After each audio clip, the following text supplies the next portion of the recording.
we want to get started here with learning something about APIs, or Application Programming Interfaces.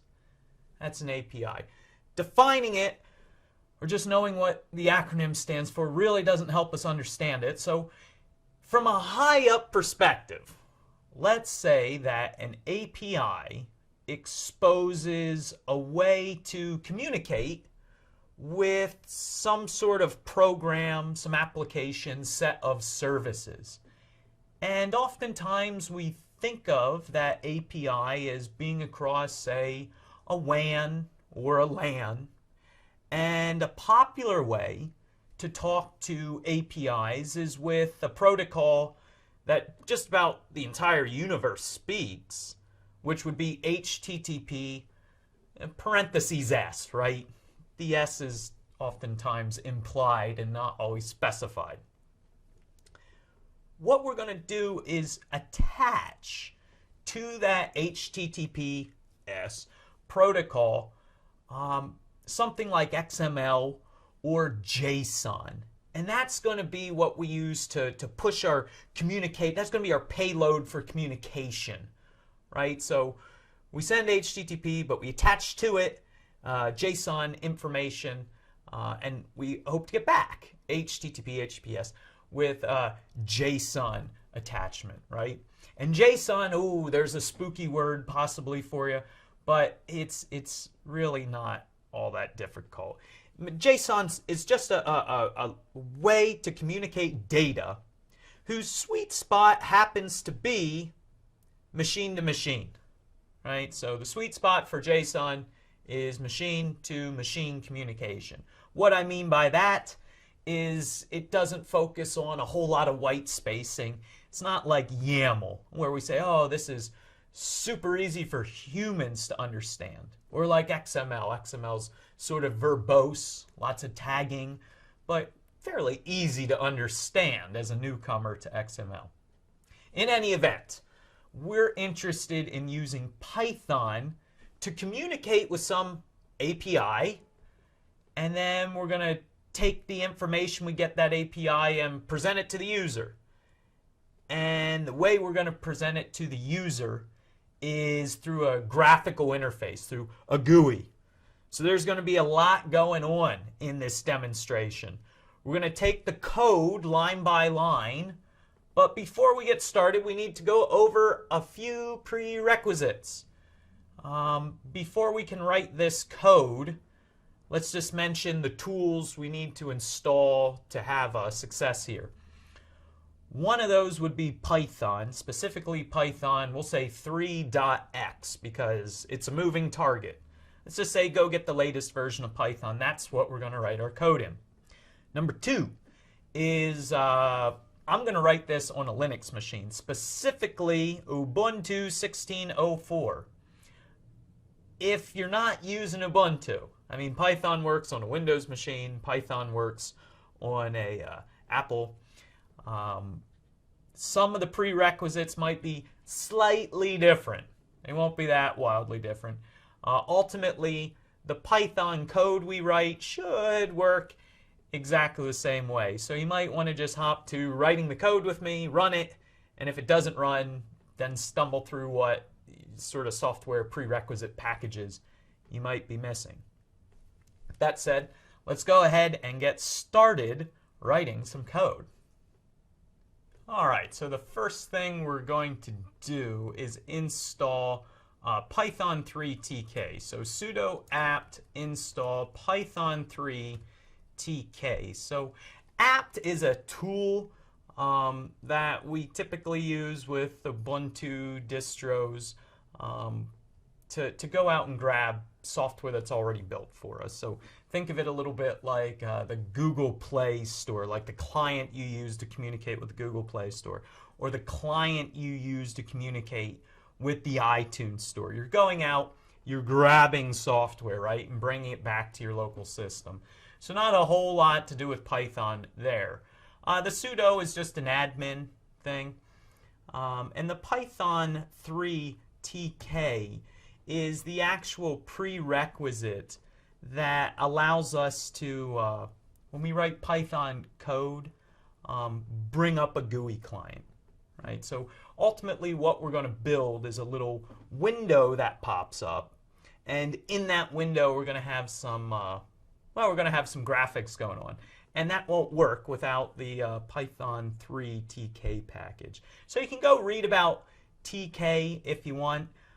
If you're missing this when you run your code, the error you'll get is something like TK enter missing, right? If you're getting that, go back and figure out how to install this on your particular platform, and you should be good.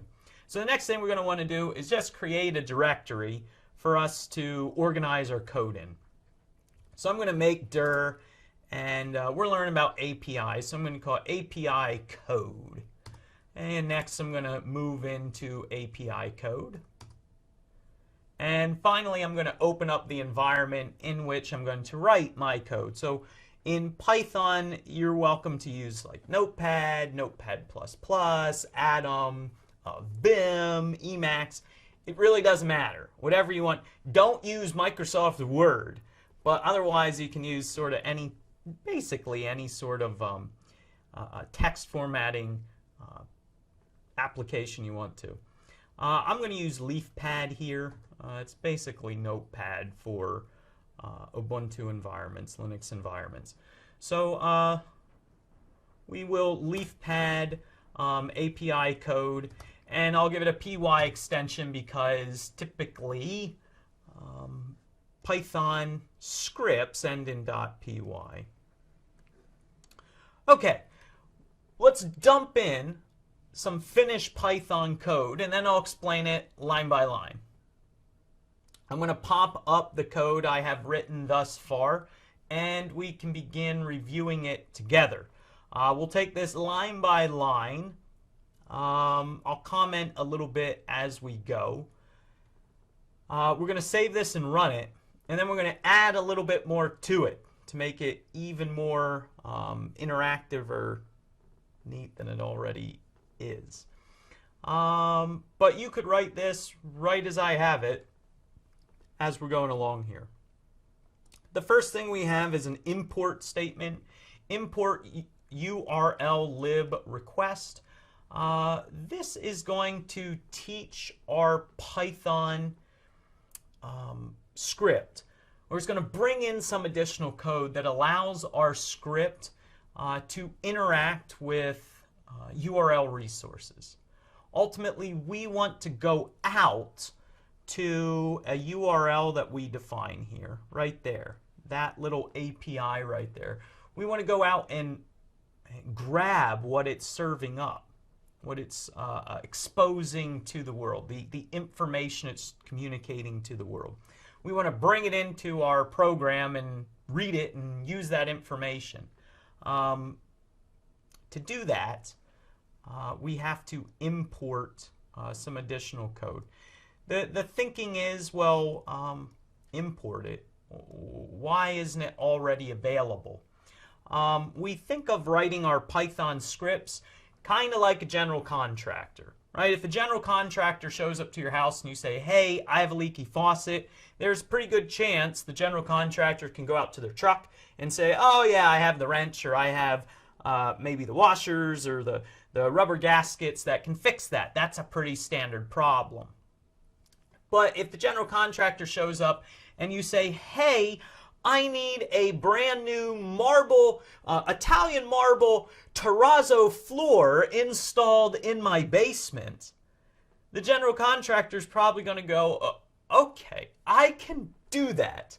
But you know what? It wasn't efficient for me to bring on every job I go to a truck filled with Italian marble and a drum sander and the appropriate grit paper in order to lay that sort of floor in your basement. So I'll have to go import some of those tools, right?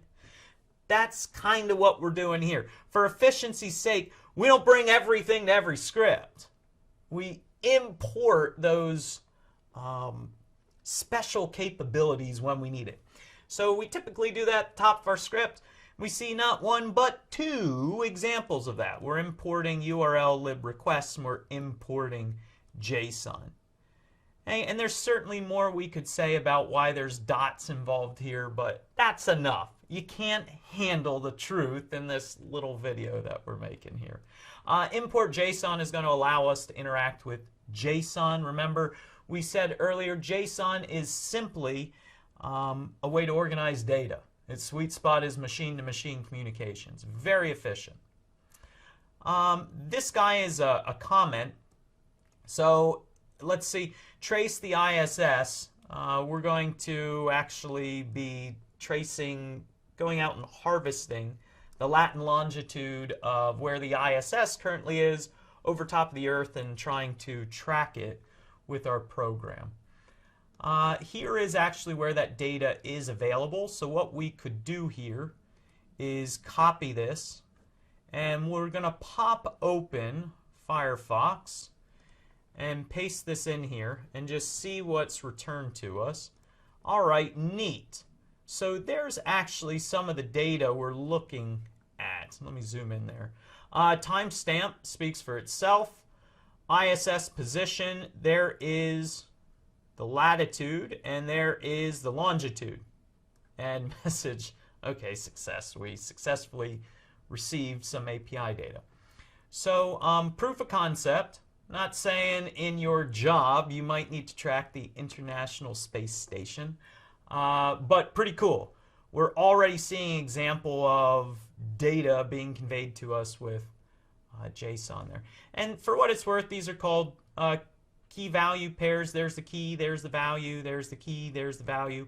Generally, we always think of the key as kind of more or less a static thing, and the value is something that might tweak and change, right? So that's the data we want to pull into our program. That's what we're setting as EOSS. Next, we want to call this web server. We want to call this web service, this URL we've defined. So we create track ISS, and we say track ISS is going to be equal to the results of URL lib request. Hey, what we're saying is, hey, remember that thing we imported? Think of it like an additional book, an additional tool we brought to the job. Go ahead and from that tool bag, from that particular book, we want to use URL open. Okay, and what do we want to open? We want to open this resource right here that we defined previously, EOSS. All right, so we created up here, in pulling in that data, we created a file object. All right, so think of this as we created a, we've taken all that data that was available out on across that API, and now it's an object that has a bunch of attributes, and those attributes we want to read. This is called a read method, and what it does is it says, I'm going to take all that JSON stuff, I'm going to create a string that's equal to ztrack. So ztrack is now a string, a run-on string of JSON that we pulled in from ultimately this resource way up here when we got started. This next line right down here says, well, first of all, we want to decode it UTF-8. If we don't do that, we run into a little bug. Your code will blow up.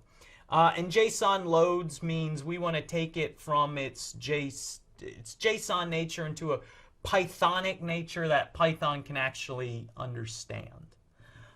So in summation, we define our resource. We create this file object. We read the file object. We say we want to take your attribute, which is this data, and we want to turn it into a string. We then say, hey, that string, we want to decode it from JSON into a Pythonic structure that Python can understand. At this point, we say the converted Python data is this. go ahead and put it out onto the screen. Right here we say the data retrieved and converted, press any key to continue. So we're using input here. That just is going to pause until the user puts in some sort of input and hits enter. If they just hit enter, pause the program until it continues. We then say our location is, so result up here, remember we changed this JSON data into a Pythonic data structure. We can now actually use key value pairs as we normally would in Python to search through our data. So we're saying from result or location is equal to from result up here the value of ISS position. Okay, so we have it wrapped right there in single quotes because we're saying the key ISS position has some value. We talked about that previously, this idea of key value pairs. ISS position is always a key, it's static, but its value is always changing. So ISS position is what we want location to be. And then from ISS position, that has contained within it a key value pair, both latitude and longitude. So what we're trying to do here is set lat as the specific latitude and longitude as the specific longitude, and then we're trying to print out to the screen, go ahead and show us latitude and longitude. So this is literally print to the screen latitude and literally print to the screen longitude, and we want to follow it by lat, we want to follow it by lon, which lat should be our latitude and lon should be our longitude, both of which came from ISS position. We hop real quick back to our resource up here. Where is it right now?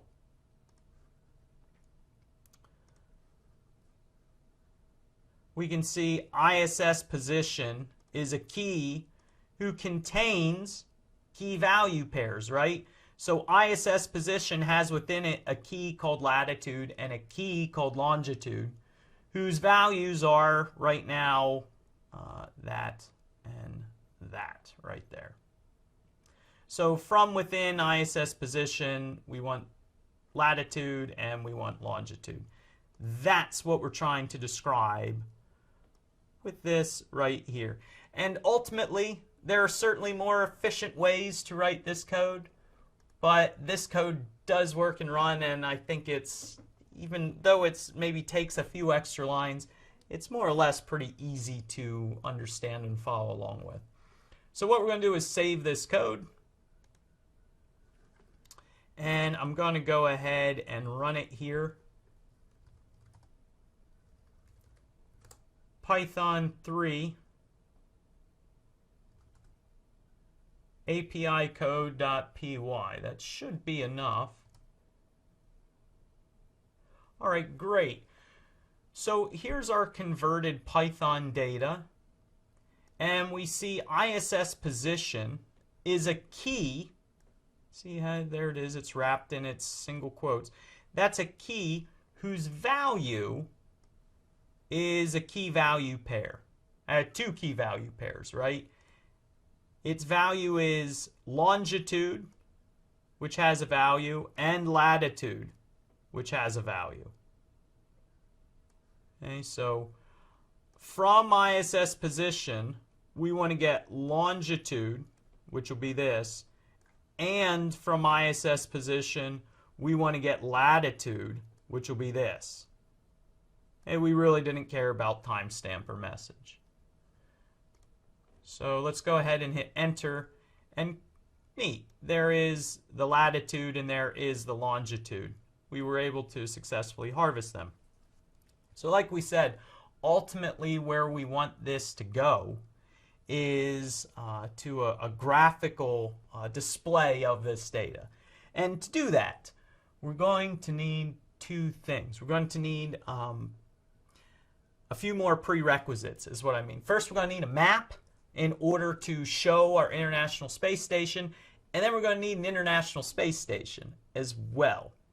So let's go ahead and pull down those two prerequisites. I already have found little graphics that we can use for that. We'll hop back into our code, we'll make a few edits, and then we'll wrap this up. All right, so I took it upon myself to go ahead and download us a map.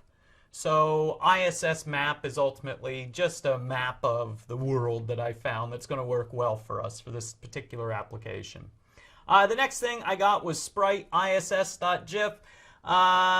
This is just a fun little International Space Station you will see soon enough. So in order to get these graphical pieces to pop on our screen and sort of represent for us the data that we pulled down from this API and want to communicate to our users, we need to upgrade our code just a little bit.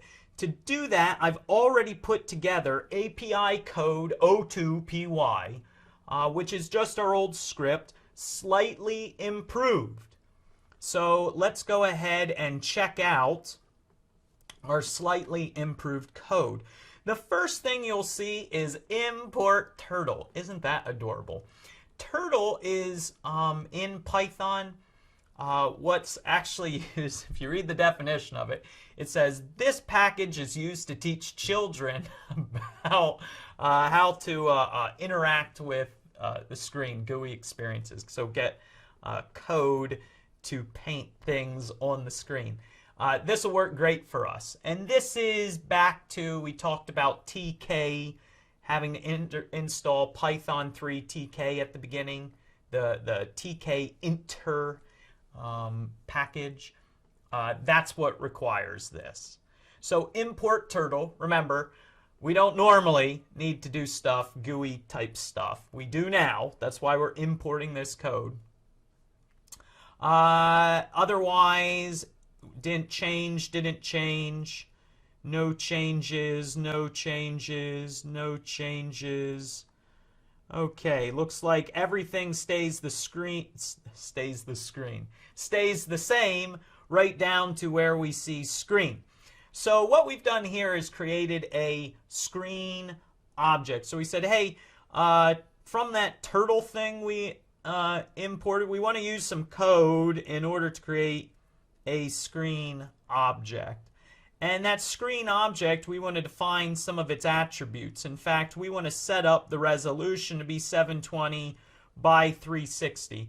And what that does for us is the resolution is set same as the graphic that I pulled in. So our world graphic that I have. Next, I set world coordinates. So I'm actually defining within this resolution the bounds by which I want to be able to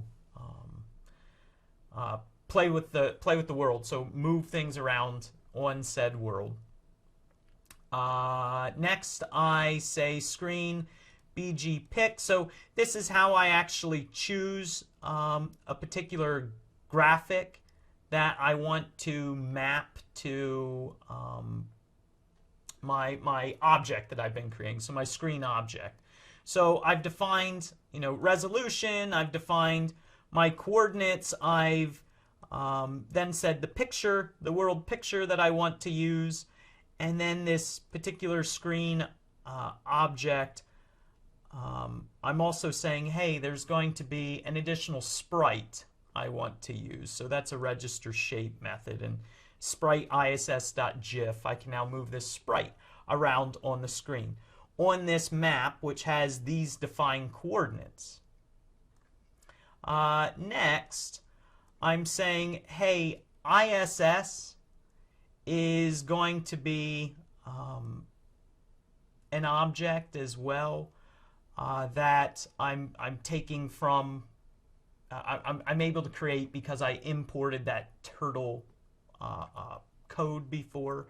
So here's yet another object. Defining that object as my little sprite GIF up here.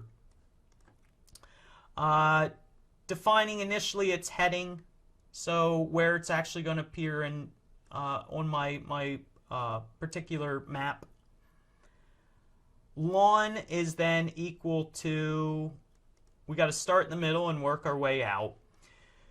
So take my lawn value, which was the longitude that I pooled ultimately from my API, right, that I imported. We did all that previously. So take lawn, and I want to force that to be a float. I want to make sure it's not a string, or I can't round it. So what round will do is move it to the nearest integer, which I want because my world coordinates are integers. I'm not going to play with floats here. It just makes things easier. So I say that's new lawn. Lawn has just been rounded to an integer, just like lat has been rounded to an integer now. Next, I say ISS pen up. This is required in order to actually move my ISS object. So previously, I played around with this, and I think what I figured out is I had to put it on the map initially. So I just define any sort of, I want to create it and just have it appear on my world, on this map that I'm creating. I'm then describing that I actually want to move it. So ISS go to lawn and lat, which I now know are integers, which should appear within my world coordinates that I have here. And that should actually move, you'll see, my little ISS station somewhere on the screen. This last piece of code I have in here, turtle main loop, is actually forces the script to sit and spin its wheels. Otherwise, the map pops up and then it disappears right away because the script ends. So you see your work show up for like a second, and that's kind of it. Let's go ahead and run this, and if we have to, we can come back and talk about it again. We're going to File, Save, and once again, Python 3 API code 02.py. And there's initially the harvesting of the API data. So it looks like longitude 93, latitude 46. And neat, there's my Python turtle graphics appeared on the screen. My little International Space Station, you can see, is right now sort of moving, I guess, through, what do we got? Towards China right there. It's kind of neat. So if I were to run it again, that guy moves quite fast. It's pretty neat. But the bigger deal is that I was able to take data that was exposed to me over, in this case, a WAN, pull it into my Python program, and then manipulate it and play around with it. The fact that I'm getting to show it up on the data to be displayed on the screen with a graphic interface, that's kind of neat and an extra. But the bigger deal, I think, is being able to work with APIs and data such as JSON across, well, just across any LAN or WAN type interface. It's a popular thing to do. Go after an API and harvest data or push data to it, so on and so forth. So we can take this yet a little bit further. Let's go ahead and close this. I'm going to tweak the script one last time. We're going to come back and look at it, and this time we're going to paint where we are on the screen and then make a prediction about when the next time the International Space Station will actually be overhead as to where we're at. And at that point, we'll call this script done.